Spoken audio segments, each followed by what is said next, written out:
2025년 10월 28일 화요일 말씀과 기도로 하루를 여는 교문립교회 새벽기도회를 시작합니다. 함께 기도하겠습니다. 하늘에 계신 아버지 하나님, 이 아침 말씀으로 나아갑니다. 나아만 장군의 이야기 속에서 그의 집에 있던 한 작은 소녀가 없었다면 이 놀라운 기적의 이야기는 시작될 수 없었음을 저희는 알고 있습니다. 그 소녀의 믿음처럼 작지만 순수하고 작지만 능력 있는 그러한 믿음을 갖게 하옵소서. 우리가 선 자리가 어디든 우리의 말 한마디가 누군가를 살리는 통로가 될 수 있도록 저희들의 삶을 들어 사용하여 주시옵소서. 예수님의 이름으로 기도드리옵나이다. 아멘. 성도 여러분 안녕하십니까? 오늘도 선지자와 왕 20장 나아만 파트를 통해서 말씀과 기도로 주님 앞에 나아가려고 합니다. 오늘 말씀의 제목은 이름 모르는 소녀의 믿음입니다. 하나님의 말씀 열왕기상 5장 2절에서 3절을 읽도록 하겠습니다. 전에 아람 사람이 떼를 지어 나가서 이스라엘 땅에서 어린 소녀 하나를 사로잡음에 그가 나아만의 아내에게 수종들더니 그의 여주인에게 이르되 우리 주인이 사마리아에 계신 선지자 앞에 계셨으면 좋겠나이다. 그가 그 나병을 고치리이다 하는지라. 오늘 말씀에서는 이스라엘에서 노예로 아람에 붙잡혀온 한 어린 소녀가 등장합니다. 성경에는 이 소녀의 이름조차 등장하지 않지만 선지자와 왕은 아람의 군대 장관 나아만의 마음을 움직이는 믿음의 소유자로 기록됩니다. 집에서 멀리 떨어져 노예 생활을 하는 이 작은 소녀는 그럼에도 불구하고 하나님의 증인으로서 하나님께서 이스라엘을 당신의 백성으로 선택하신 목적을 무의식 중에 성취하였다. 그 소녀가 이교도의 가정에서 일하고 있을 때 그의 주인에 대해 가엾은 생각이 들었다. 엘리사를 통하여 일어난 놀라운 병 고치는 이적을 회상하고 여주인에게 우리 주인이 사마리아에 계신 선지자 앞에 계셨으면 좋겠나이다. 저가 그 문둥병을 고치리이다 라고 말하였다. 소녀는 하늘의 능력이 엘리사와 함께 하심을 알고 이 능력으로 나아만이 고침을 받을 수 있음을 믿었다. 이 작은 소녀는 놀라운 믿음을 표현합니다. 그녀는 단순한 믿음의 소유자였습니다. 엘리사 선지자를 만나기만 한다면, 아니 그 선지자를 통해 일하시는 하나님을 만나기만 한다면 인간의 능력으로는 고칠 수 없는 질병이라도 고침을 받을 수 있으리라고 고백할 수 있는 단순한 믿음을 가지고 있었습니다. 그리고 그녀의 믿음은 매우 순수한 믿음이었습니다. 이스라엘 민족은 그들의 신앙 속에 잘못된 선민의식이 사로잡혀서 하나님께서 원래 그들을 선택하셨던 목적, 하나님과 그들을 언약을 통해서 하나님의 영광을 세계에 드러내면서 많은 민족이 하나님께 돌아오는 역할을 했어야 함에도 불구하고 오직 자신들만 구원받을 수 있다는 잘못된 생각에 빠져 있었습니다. 그렇지만 이 소녀는 그렇지 않았습니다.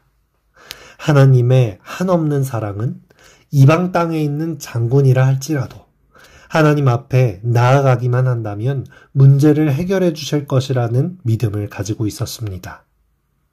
그래서 이 소녀는 하나님께서 이스라엘을 당신의 백성으로 선택하신 목적을 무의식 중에 성취하였다라고 기록될 수 있었던 것이죠. 그리고 이 소녀의 고백은 환경을 뛰어넘는 믿음이었습니다. 그녀가 처한 환경은 무엇이었습니까? 전쟁 포로가 되어 가족과 헤어지고 낯선 나라의 종이 되었던 것이죠. 하지만 이런 환경 가운데서도 그녀의 믿음은 흔들리지 않았습니다. 주어진 환경에 매몰되어 절망한 것이 아니라 그녀의 입에서는 여전히 하나님을 믿는 믿음의 말과 사람들에게 소망을 이야기할 수 있는 소망의 말이 흘러나왔습니다. 우리는 종종 우리의 신앙을 통해 우리를 둘러싼 환경이 바뀌기를 기대합니다. 그리고 그것들을 위해 간절히 기도할 때가 많습니다. 하지만 신앙은 내가 처한 환경을 바꾸기보다는 그 환경 속에 있는 나의 변화, 사람의 변화를 가져옵니다. 오히려 그리스도를 만난 성도가 어떤 환경 속에 처하더라도 절망하지 않고 굳건히 서서 희망을 노래하고 복음을 전할 사람으로 변화시켜 줍니다. 우리는 환경이 좋아지면 믿음이 생길 것이라고 말할 때도 많습니다. 하지만 오늘 우리가 소녀의 믿음에서 볼 수 있는 것은 그 반대였습니다. 그는 오히려 가장 절망적인 상황 속에서 변하지 않는 믿음을 드러냈던 것입니다. 이 소녀의 말은 놀라운 파장을 일으켰습니다. 열왕기상 5장 4에서 6절입니다. 나아만이 들어가서 그의 주인께 아뢰어 이르되 이스라엘 땅에서 온 소녀의 말이 이러이러하더이다 하니 아람 왕이 이르되 갈지어다 이제 내가 이스라엘 왕에게 글을 보내리라 하더라. 이스라엘 왕에게 그 글을 전하니 일러스되 내가 내 신하 나아만을 당신에게 보내오니 이 글이 당신에게 이르거든 당신은 그의 나병을 고쳐주소서 하였더라. 소녀의 말을 들은 여주인은 남편 나아만에게 그 말을 전했고 그 말은 아람 왕에게 전달되었으며 아람 왕의 서신이 이스라엘 왕에게 전달되는 일이 일어나게 된 것입니다. 노예로 붙잡혀간 한 소녀의 믿음의 고백은 민족의 왕들을 움직여서 하나님의 능력을 증거하는 데에 사용된 것입니다. 여러분, 복음의 능력은 환경에서 나오는 것도 아니며 사람의 신분에서 나오는 것도 아닙니다. 오히려 마음속에 간직한 순수한 확신과 환경을 뛰어넘는 믿음의 결단에서 나온다는 것을 우리는 이 소녀의 믿음을 통해 볼 수 있는 것입니다. 여러분, 이 평화의 소녀상을 아시나요? 단정한 머리에 맨발로 하지만 단호한 눈빛으로 주한 일본 대사관 앞에 있는 이 동상은 일제강점기에 위안부 피해를 당한 여성들의 모습을 상징합니다. 이 동상은 이름 없는 소녀의 모습이지만 그것은 진실을 전하는 매개체가 되고 고통 가운데 용기를 상징하고 전쟁의 잔혹함 속에 평화를 말하는 상징이 되었습니다. 이것은 서울의 한 자리에 세워졌었지만 지금은 한국의 여러 장소들, 그리고 미국, 독일, 캐나다, 호주 등등 세계 여러 나라에 세워져서 정의를 말하는 상징이 되었습니다.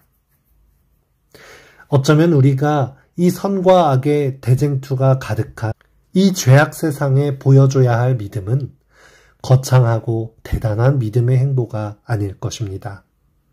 이 평화의 소녀상처럼, 그리고 나아만 장군의 집에 있던 소녀처럼 내가 있는 자리에서 꿋꿋하게 용기 있게 복음의 목소리를 낼 믿음인 것입니다. 하나님께서는 이 시대에도 이 이름 없는 소녀와 같은 사람을 찾고 계십니다. 큰 목소리보다는 있는 자리에서 작은 목소리로 담대히 복음을 말할 수 있는 사람. 크지 않지만 자신이 처한 환경을 넘어서서 믿음의 결단을 할 수 있는 사람 말입니다. 하나님께서는 당신의 믿음 한마디가 절망 중에 있는 누군가에게 생명의 길이 될 수 있도록 역사하실 것입니다. 한 그리스도인의 작은 섬김과 믿음이 교회를 살리고 세상을 살리는 것입니다. 작은 믿음이 큰 역사를 일으키고 작은 순종으로 큰 구원을 이루시는 하나님의 역사를 함께 경험하게 되시기를 바라며 오늘 말씀을 마치겠습니다. 이 아침 함께 기도할 제목입니다. 환경에 매몰되지 않고 환경을 뛰어넘는 믿음의 결단을 갖도록. 내가 있는 곳에서 복음과 희망을 말하는 그리스도인 되도록. 군 복무 중인 재림군인들을 위하여, 화요 예배의 회복을 위하여, 우리 교회 목회실을 위하여 함께 기도하겠습니다.